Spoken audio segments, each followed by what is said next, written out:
Olá, boa tarde. Eu, Diana Duarte Dias, Isabela Faria, Letícia Prado e Luísa Rajão ficamos responsáveis pelo tema de materiais supercondutores. Esses materiais que, submetidos a baixas temperaturas, possuem resistência elétrica próxima a zero. Os materiais supercondutores foram descobertos em 1911 pelo pesquisador Onnes, esse que submeteu o material mercúrio a baixas temperaturas e observou que ele possuía resistência elétrica próxima a zero nessas condições. A partir daí, novas pesquisas foram feitas e nos anos 80, aplicações dessas pesquisas foram realizadas em compostos orgânicos, ligas metálicas e cerâmicas. Até os dias atuais, pesquisas são feitas sobre esses materiais, mas o desafio da atualidade é achar supercondutores à temperatura ambiente, que podem funcionar à temperatura ambiente. Entender os mecanismos de supercondutividade é essencial para entender o funcionamento dos supercondutores. Eu gostaria de falar para vocês de dois mecanismos muito importantes e uma teoria dentro de um desses mecanismos. Vou falar de forma assertiva porque esses mecanismos são bem complexos e extensos. O primeiro mecanismo que eu gostaria de falar para vocês é o mecanismo BCS. Esse mecanismo disserta sobre a interação entre o elétron e o átomo e a rede cristalina dele. Dentro dessa teoria, temos a teoria dos pares de elétrons. Essa teoria relata que, em razão da mediação entre a interação da rede cristalina e os elétrons desse material, os pares de elétrons formados formam um condensado quântico que, quando presentes em um material supercondutor, levam à ausência completa da sua resistividade. Além disso, gostaria de falar para vocês também do efeito Menser, que é um efeito característico da supercondutividade. Esse efeito explica a expulsão completa do campo magnético desse material, isso que também auxilia na perda completa da resistividade do material em questão. Dito isso, é importante frisar que os materiais supercondutores possuem resistividade próxima a zero e suas aplicações na atualidade são muito importantes. Supercondutores com temperatura crítica abaixo de 77 kelvins são chamados de supercondutores de baixa temperatura, LTS, enquanto materiais com temperaturas críticas acima de 77 Kelvin são chamados de supercondutores de alta temperatura, HTS. Os supercondutores podem ser classificados de acordo com o material usado para fabricá-los, como elementos químicos puros, chumbo, carbono, orgânicos, nanotubos de carbono, grafeno, cerâmicos e diferentes ligas metálicas, niônio, titânio, germânio e nióbio. Agora eu vou falar sobre as aplicações dos supercondutores. São usados nos trens maglev. Esse tipo de trem utiliza o efeito Meissner dos supercondutores para flutuar e assim desenvolver altas velocidades, o que o torna mais eficaz que os trens convencionais. Aparelhos de ressonância magnética nuclear. No interior desses aparelhos, há bobinas feitas de ligas metálicas que, ao serem refrigeradas, se tornam supercondutoras, capazes de produzir campos magnéticos de alta intensidade. Produção de energia elétrica. Em usinas eólicas e nucleares, hidrelétricas e termoelétricas, é necessário converter energia mecânica em elétrica, o que é possível a partir de um gerador com espiras metálicas, que ao serem resfriadas se tornam supercondutoras. Imagens de ressonância magnética. Os ímãs usados em MRI são feitos de supercondutores e são de extrema importância para os diagnósticos médicos. Agora eu vou falar sobre os avanços no entendimento sobre a supercondutividade. Uma pesquisadora do CNPM e colaboradores da Alemanha e dos Estados Unidos descobriram um material supercondutor composto por hidrogênio e lantânio, exibindo supercondutividade a 277 graus Celsius, sob altas pressões. Isso representa um avanço significativo na busca por materiais supercondutores em temperaturas não criogênicas. O estudo utilizou uma célula de bigorna de diamantes para aplicar pressões extremas, equivalente a 2 milhões de vezes a pressão atmosférica ao nível do mar. Apesar do potencial, o material enfrenta desafios para aplicações comerciais devido à necessidade de altas pressões.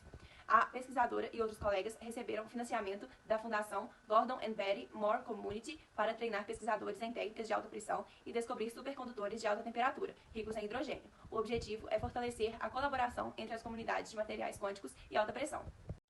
Em 2018, Narciso Marques Souza Neto foi aprovado na chamada pública do Instituto Serra Pilheira, recebendo um financiamento para o projeto Um Olhar com Raios-X em Supercondutividade, pesquisando técnicas espectroscópicas com raios-x de alto brilho nos cílios, busca materiais supercondutores em temperatura ambiente.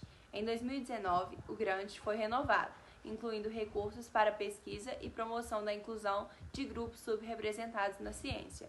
Essas condições revelam novas propriedades em materiais, como transições de condutor para isolante ou magnético para não magnético. A linha utiliza raios-x de alto brilho dos círios, combinando técnicas como difração e espectroscopia para investigar a estrutura atômica dos materiais. Com supercondutores, a corrente elétrica pode fluir sem nenhuma perda de energia, ou seja, diferentemente do que a gente tem hoje na nossa forma de energia, onde as fontes têm uma certa resistência, os supercondutores fazem a energia fluir sem nenhuma resistência, sem nenhum impedimento, o que faz que aumenta o rendimento, é mais sustentável e também acaba sendo mais eficiente pela velocidade dos processos serem maior por causa de não haver a resistência. Um exemplo também de tecnologia que utiliza supercondutores é a turbina eólica offshore, que por gerar menos resíduos, perdas, acaba sendo mais vantajoso, já que também pode ser mais compacto e mais leve, gerando menos prejuízo para o meio ambiente e também aumentando a eficiência da tecnologia. Na área das telecomunicações, os supercondutores são utilizados para envio de informações, já que ele permite velocidades ainda maiores e menor consumo energético. O uso dos supercondutores em larga escala permitiria um avanço energético gigantesco. É fundamental para que seja implantada uma energia mais sustentável e que seja mais acessível para todo mundo e mais eficiente. Então, ele seria perfeito para essa situação e para esse impulso energético no mundo. Os materiais supercondutores exibem efeitos quânticos específicos em nanoescala que se acumulam para criar um circuito onde uma corrente elétrica pode passar sem qualquer resistência elétrica. No nível fundamental, os materiais supercondutores funcionam da forma que funcionam devido às interações subatômicas do material. No entanto, os elétrons podem tunelar, portanto, mesmo que estejam fisicamente em um lugar, sua função de onda pode se estender além de seu alcance físico e fora do poço quântico. Portanto, se você tiver postos localizados próximos uns aos outros, as funções de onda de cada elétron confinado podem se sobrepor e se conectar.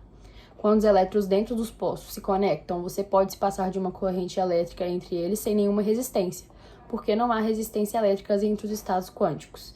Essa é uma corrente supercondutora e pode ser usada como um bloco de construção mecanicista fundamental para circuitos supercondutores. Bom, eu vou falar sobre os supercondutores na farmácia e na medicina. Os supercondutores eles são usados para armazenar medicamentos e amostras biológicas em temperaturas baixas, pois a supercondutividade permite a circulação de corrente elétrica sem resistência. O outro uso deles na farmácia e na medicina, principalmente, é nos exames de imagem, como na ressonância magnética, que é uma forma não invasiva e indolor de diagnóstico que utiliza ímãs supercondutores para produzir imagens detalhadas do corpo humano. Além disso, os sensores magnéticos supercondutores podem ser usados para detectar mudanças nas propriedades magnéticas de certas células biológicas. Além de contribuir para a farmácia e para a medicina, eles possuem potencial para contribuir significativamente também para o desenvolvimento sustentável. A sua capacidade de conduzir eletricidade sem resistência pode melhorar a eficiência de sistemas de transmissão de energia, reduzindo assim as perdas durante a transmissão. Eles são essenciais em tecnologias que suportam o desenvolvimento sustentável, como as turbinas eólicas e o armazenamento de energia em baterias. Além disso, eles podem ajudar no armazenamento de energia proveniente de fontes renováveis, como, por exemplo, os painéis solares. Além disso, os supercondutores eles também são essenciais no sistema de transmissão e distribuição de energia sem perdas, economizando recursos naturais e financeiramente importantes. Os condutores eles possuem papel crucial na computação quântica. Eles são frequentemente utilizados para criar os qubits, que são as unidades de informação quântica. Os supercondutores eles podem operar em estados quânticos delicados, permitindo o processamento de informações quânticas de maneira eficaz. Isso é essencial na construção de computadores quânticos, que são capazes de realizar contas muito complexas e de uma maneira muito mais rápida do que computadores comuns. Os supercondutores, eles desempenham um papel crucial no avanço da computação quântica e na tecnologia futura. Com seu potencial evolucionário, eles prometem transformar a forma como processamos informações e armazenamento de dados. À medida que continuamos a explorar e desenvolver essa tecnologia, estamos abrindo porta para um futuro de possibilidades ilimitadas. É isso, muito obrigada pela atenção.